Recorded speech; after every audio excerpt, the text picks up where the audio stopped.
दोस्तों, क्या आपने कभी सोचा है कि आखिर क्यों आज पूरी दुनिया इंडिया की तरफ दोस्ती का हाथ बढ़ा रही है? चाहे वो अमेरिका हो, रशिया, चाइना, जापान, फ्रांस या फिर मिडल ईस्ट के देश, सबकी निगाहें अब इंडिया पर टिकी हुई हैं। कभी जिसे डेवलपिंग कंट्री कहा जाता था, आज वही इंडिया ग्लोबल पावर बनने की राह पर है। तो चलिए, आज हम समझते हैं कि आखिर क्यों all countries want to make India their friend. सबसे पहले बात करते हैं जियोपॉलिटिकल इंपॉर्टेंस की। इंडिया की लोकेशन दुनिया के सबसे महत्वपूर्ण रूट पर है। Indian Ocean region (IOR). ये ओशन न सिर्फ ट्रेड का सबसे बड़ा मार्ग है, बल्कि ग्लोबल एनर्जी सप्लाई की लाइफलाइन भी है। यानी जो देश इंडिया से दोस्ती रखेगा, वो पूरे साउथ एशिया, मिडिल ईस्ट और साउथ ईस्ट एशिया में अपना प्रभाव बढ़ा सकता है।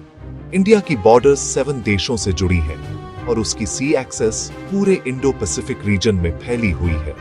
इसीलिए आज अमेरिका से लेकर ऑस्ट्रेलिया तक सभी इंडिया को अपने स्ट्रेटेजिक अलायंस में शामिल करना चाहते हैं, जैसे QUAD group, India, Japan, USA, Australia. अब बात करते हैं इकोनॉमी की।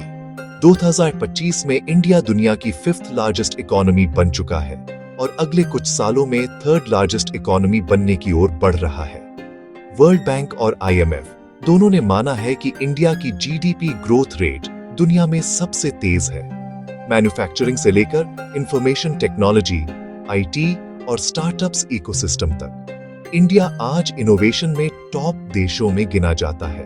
भारत का digital India mission, make in India programme और स्टार्टअप इंडिया इनिशिएटिव पूरी दुनिया में इन्वेस्टमेंट अपॉर्चुनिटीज बढ़ा रहे हैं। America, UK, France, Germany, Japan सबको पता है कि अगर उन्हें अपने इंडस्ट्रीज और मार्केट्स को ग्रो करना है, तो इंडिया जैसे बड़े कंज्यूमर बेस वाले देश के साथ पार्टनरशिप करनी ही होगी।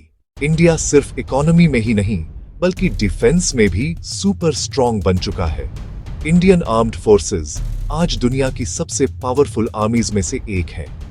इंडिया न्यूक्लियर पावर स्टेट है, जिसके पास ICBM, intercontinental ballistic missiles, nuclear submarines और एयर सुपीरियॉरिटी फाइटर्स जैसे सुखोई 30, रफाल हैं। भारत कई देशों के साथ डिफेंस एक्सरसाइजेस करता है, जैसे Malabar exercise USA, Japan, Australia के साथ, युद्ध अभ्यास USA के साथ, इंद्रा रशिया के साथ और गरुदा शक्ति इंडोनेशिया के साथ। हर देश चाहता है कि इंडिया उसकी मिलिट्री और डिफेंस टेक्नोलॉजीज के साथ जुड़ा रहे, क्योंकि इंडिया एक रिस्पॉन्सिबल न्यूक्लियर नेशन है और पीस को प्रमोट करता है, वॉर को नहीं। भारत की सबसे बड़ी ताकत है उसकी न्यूट्रल फॉरेन पॉलिसी। रशिया और अमेरिका दोनों ही इंडिया के दोस्त हैं और ये बहुत रेयर है। जहां एक तरफ इंडिया रशिया से डिफेंस इक्विपमेंट लेता है, वहीं दूसरी तरफ अमेरिका से हाई टेक कंपोनेंट्स और सॉफ्टवेयर कोऑपरेशन करता है। इंडिया की पॉलिसी हमेशा से वसुधैव कुटुंबकम यानी the world is one family पर आधारित रही है। इसीलिए यूनाइटेड नेशन से लेकर ब्रिक्स और G20 तक इंडिया हर जगह बैलेंस बनाकर चलता है। इंडिया किसी पर डिपेंड नहीं करता, लेकिन किसी का दुश्मन भी नहीं बनता, और यही बात दुनिया को सबसे ज्यादा इंप्रेसिव लगती है। दोस्तों, अब बात करते हैं टेक्नोलॉजी और स्पेस की। ISRO यानी इंडियन स्पेस रिसर्च ऑर्गेनाइजेशन आज दुनिया की सबसे कॉस्ट इफेक्टिव और सक्सेसफुल स्पेस एजेंसीज में से एक है। चांद पर उतरने वाला चौथा देश, और वो भी साउथ पोल पर। चंद्रयान 3 ने पूरी दुनिया को शॉक कर दिया था। इसके बाद Aditya L1 mission, Gaganyaan programme और रीयूजेबल लॉन्च व्हीकल RLV जैसी टेक्नोलॉजीज पर काम चल रहा है। नासा, ESA, जापान, फ्रांस सब अब ISRO के साथ कोलैबोरेट करना चाहते हैं, क्योंकि इंडिया की स्पेस टेक्नोलॉजी एफिशिएंट भी है और रिलायबल भी। दुनिया अब रिन्यूएबल एनर्जी की तरफ बढ़ रही है और इंडिया इसका ग्लोबल लीडर बन चुका है। इंडिया ने इंटरनेशनल सोलर अलायंस ISA की शुरुआत की, जिसमें 100 से ज्यादा देश जुड़े हुए हैं। भारत अब हाइड्रोजन मिशन और इलेक्ट्रिक व्हीकल EV रेवोल्यूशन पर भी फोकस कर रहा है। इसलिए हर देश चाहता है कि वो इंडिया के साथ मिलकर ग्रीन टेक्नोलॉजी प्रोजेक्ट्स करे। सऊदी अरेबिया और UAE भी अब सिर्फ ऑयल एक्सपोर्ट नहीं, बल्कि इंडिया के साथ रिन्यूएबल कोलैबोरेशन करना चाहते हैं। इंडिया सिर्फ टेक्नोलॉजी या मिलिट्री से पावरफुल नहीं है, बल्कि उसकी असली ताकत है उसकी कल्चर, और soft power. Yoga, Ayurveda, Bollywood, Indian food, spiritualism, ये सब दुनिया भर में इंडिया की आइडेंटिटी बन चुके हैं। हॉलीवुड से लेकर यूरोप तक लोग अब इंडियन कल्चर को अपनाना चाहते हैं। योगा को तो यूनाइटेड नेशंस ने भी इंटरनेशनल योगा डे के रूप में मान्यता दी।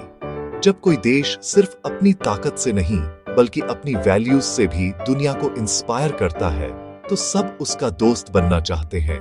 इंडिया वही देश है जो कभी कॉलोनाइज्ड था और आज अपने कल्चर से पूरी दुनिया को लीड कर रहा है। आज के समय में जब डेवलप्ड कंट्रीज और डेवलपिंग कंट्रीज में दूरी बढ़ती जा रही है, इंडिया उन दोनों के बीच एक पुल, ब्रिज बन चुका है। भारत ग्लोबल साउथ की आवाज बन चुका है। G20 समिट 2023 में इंडिया ने अफ्रीका यूनियन को परमानेंट मेंबर बनवाया, यानी अब डेवलपिंग नेशंस को भी ग्लोबल डिसीजन मेकिंग में इक्वल रिप्रेजेंटेशन मिल रहा है। इंडिया अब ग्लोबल स्टेज पर सिर्फ पार्टिसिपेंट नहीं बल्कि डिसीजन मेकर बन चुका है। दुनिया में आज हर तरफ अनसर्टेनिटी है। Russia Ukraine war, middle east conflict, climate crisis, economic instability. ऐसे में इंडिया वो देश है जो पीस, स्टेबिलिटी और ग्रोथ का सिंबल बन गया है। हर देश को पता है कि इंडिया के साथ रिलेशनशिप रखना मतलब फ्यूचर में सिक्योरिटी और स्टेबिलिटी पाना। इंडिया एक ट्रस्टवर्दी पार्टनर है, न टेरिटोरियल एग्रेशन करता है, न किसी पर डोमिनेंस दिखाता है। तो दोस्तों, यही कारण है कि आज हर देश चाहता है कि इंडिया उसका दोस्त बने, क्योंकि इंडिया सिर्फ एक देश नहीं बल्कि एक civilisation, an idea and a vision for the future है। आज इंडिया वो लैंड बन चुका है जहां ट्रेडिशन और टेक्नोलॉजी दोनों साथ चलते हैं, जहां यूथ पॉपुलेशन पूरी दुनिया की इकोनॉमी को ड्राइव कर सकती है और जहां लीडरशिप हमेशा पीस और ह्यूमैनिटी के लिए खड़ी रहती है। जय हिंद, भारत माता की जय।